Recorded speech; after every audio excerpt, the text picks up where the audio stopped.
Hey guys, back again already. I actually have something a little special for you here. So I can get this thing out of the way. There we go. Alright, notice something a little different. 3 opponents versus 1. Just decided to play some multiplayer games as a change of pace. I've had quite a few requests by people who really enjoy the format, and I decided to go and play some games just to see how it goes. And had a couple of good ones, actually. I think 3 in a row that are worth recording. Although, honestly, a lot of these games are kind of epic in their scope and scale and are worth recording as a result of that. In this particular game, I'm running with Nin, and I'm up against Omnath, Stark of Wrath, very odd commander to see, as well as Atraxa, pretty common Praetor's Voice, 4-color commander. I am lucky enough to have won the die roll, which of course means that I get to go, not only do I get to go first, but I get to draw an 8th card, which is really ridiculous. And I have a ridiculous draw to go with it, mainly because it's got Workshop, Gilded Lotus, and effectively 5 mana sources as well. So it's a pretty top-notch hand. Definitely a keeper. And I think that they all keep as well. I'm just going to get underway right now. I draw a Remand right off the top. Get rid of that.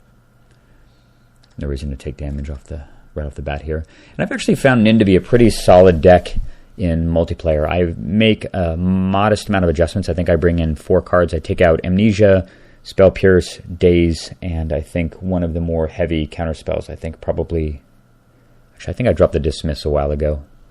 I dropped one of the other counter spells, maybe one of the 3 mana ones, in favor of Mystic Remora, Rhystic Study, Consecrated Sphinx, and Academy Runes.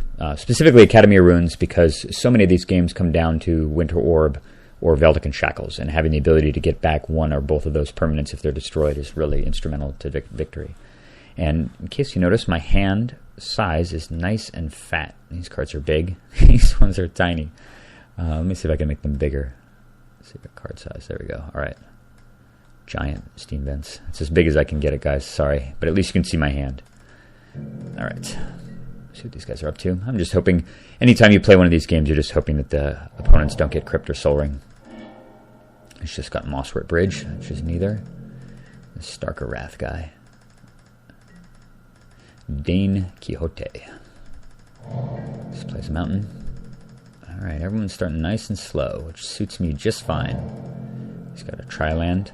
I draw Treachery, another super bomb that I don't get to play with in 1v1 Commander anymore, which is a shame. It's pretty ridiculous. You really appreciate every time you draw it, how powerful it is. Of course, I'm just going to play Solemn Simulacrum here and go get an island.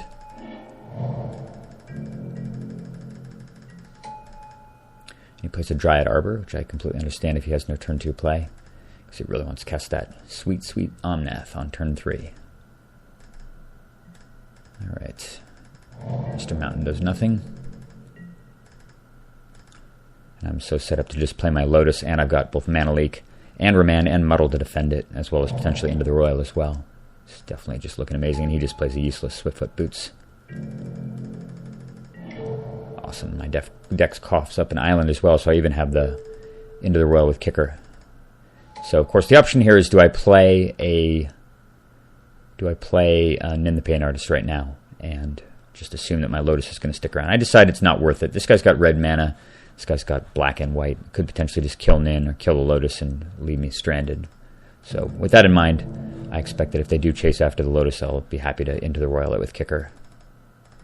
And I'm just going to wait. 3 mana. Ah, god damn it. Croson Grip. I hate this card. So frustrating, but nothing I can do about it. So I decide that I'm going to actually just float mana here and cycle the Into the Royal. And I do have the option, of course, of cycling Into the Royal on my Solemn Simulacrum, and that probably would have been the best play to do here. I'm not sure why I didn't do that. But I think the reason is because I was telepathic, and I read the mind of Pen Thief, and I realized that if I bounced his Swiftfoot Boots with Kicker, it would literally kill him. And sure enough, he concedes. Alright, down to 2. The guy's heart just obviously was not in it. Alright, so he plays Stark of Wrath, which is kind of an interesting dude, actually. He's very good against my hand. And I don't have enough mana due to the Lotus being killed to steal him. I certainly would have just stolen him with Treachery and just left it at that. And, I don't know, I probably should have just played Veldican Shackles here. And just stolen Stark just to gain control of him. But I was a little bit nervous about letting my guard down again and having the shackles killed, as they're such a valuable card. And so I decided to play this just a little slower, which I think in retrospect is probably a mistake. I think this was the time to just steal Stark with shackles. But instead I decided to just copy my Simulacrum to get more land now that I've lost my Lotus. I think maybe that was just a little bit of tilt salt in the aftermath of getting it destroyed and only having 3 land. So I'm gonna play Nin here. I just figure there isn't really too much mono green guy can do. I'm completely prepared now that I've got plenty of mana in here. And I've got the ability to just shackle away his Omnath. I'm not too afraid to grab, to tap out for a turn here. I'm just going to attack and hit Mr. Zultmach in the face. Since that thing's not doing anything. He taps 3 and plays Omnath, and then floats green. So that works really well, especially if I draw a 5th mana source. Mr. Stark over here. House Stark. Savage Alliance. Weird, okay. So he's going to escalate and deal 2 damage to target creature and 1 damage to each creature an opponent controls. Huh.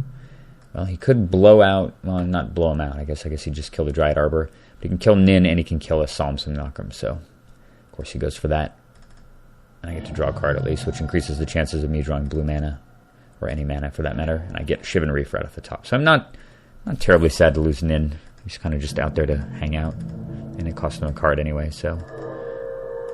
Alright, I play Bloodstained Mire, but I'm not going to use that yet because I still want to... I don't want to fetch lands yet, and plus reshuffle effects are good.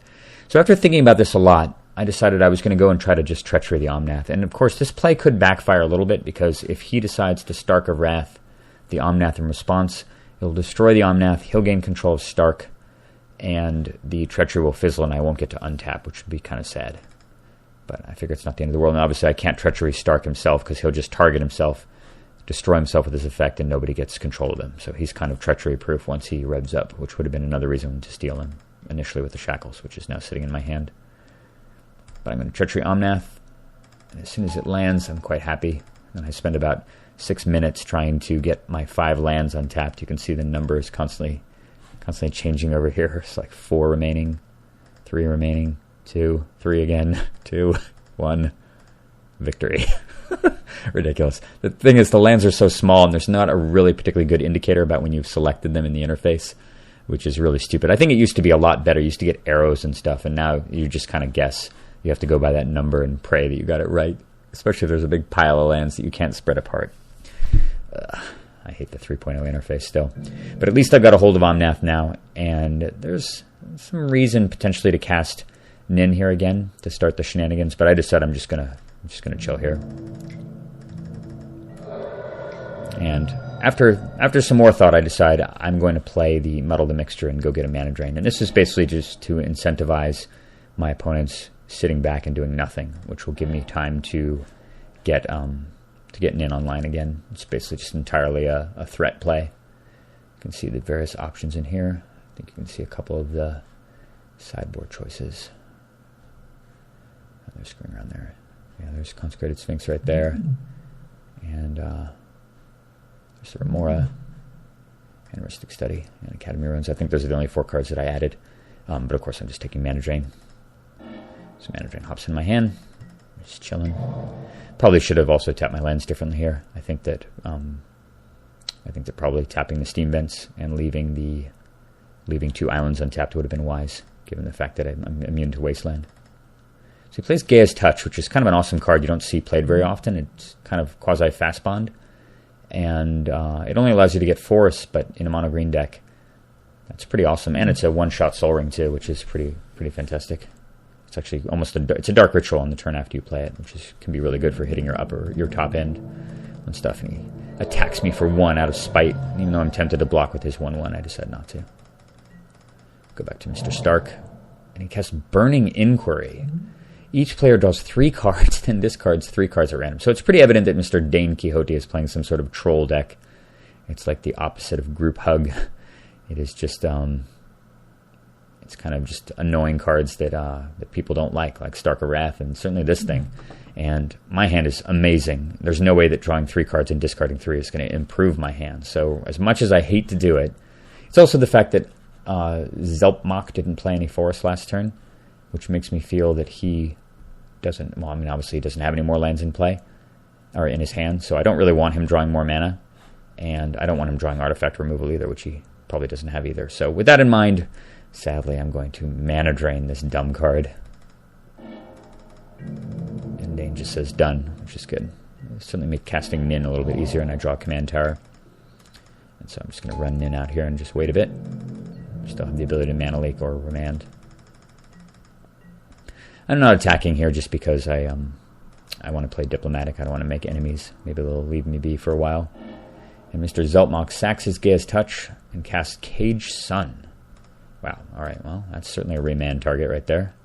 I'm not leaking it because I really want to draw another card right now, and I don't feel that remand is necessarily going to be useful against a red guy. So I'm just doing this to cycle, and of course it counters the Gaia's Touch anyway, so it works out for card advantage. I can always leak it the next turn. I'm sure he's grumpy, and I draw a counter spell off the top. As you know, the Nin deck has a ton of counters in it. So he just says done. So, I guess Witch Hunt. Players can't gain life. At the beginning of your upkeep, Witch Hunt deals 4 damage to you. At the beginning of your end step, target opponent chooses at random, or target opponent chosen at random gains control of Witch Hunt. This is a super troll card. And yeah, like I mean, obviously I don't care about this. I couldn't counter it if I wanted to, but it's basically harmless, given the fact that it probably does an average of 2 damage a turn to me. I mean, it does, actually. So he plays Teetering Peaks, and he's so excited about that, he just decides to run his Stark into my face, which means that I just block with Solemn Simulacrum, and an entire problem that I've been dealing with this whole game, which is an untapped Starker Wrath, is just gone in one fell swoop. I just couldn't resist. So I get to draw an extra card as well, and I get Consecrated Sphinx. So beefy. And then Witch Hunt triggers and flies over to Zelp. Alright. So now is the perfect time to play my Shackles. I'm going to snag this Dryad Arbor with every intention of shooting it at the end of the turn, even if it's for just 1 after playing a counterspell, just to free the Shackles so I can steal Stark and empty some Nin damage into his face.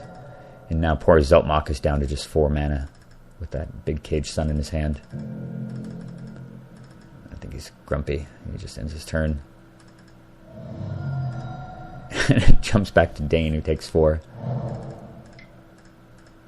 Alright.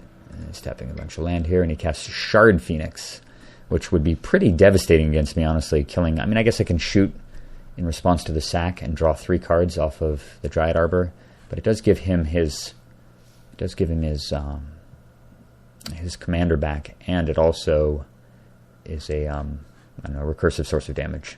So I decided I'm just going to mana leak this, mainly because I've got a better counterspell in hand anyway as backup, and that works out.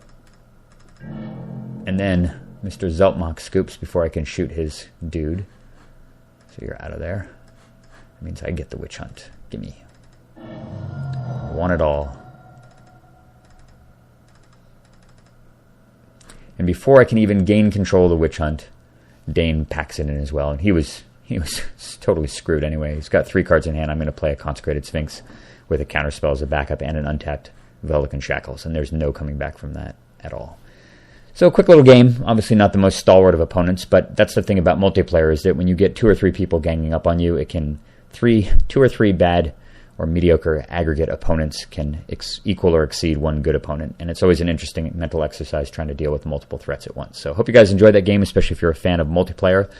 Guess what? I've got 2 more multiplayer games to come. Hope you enjoy those too. See you soon.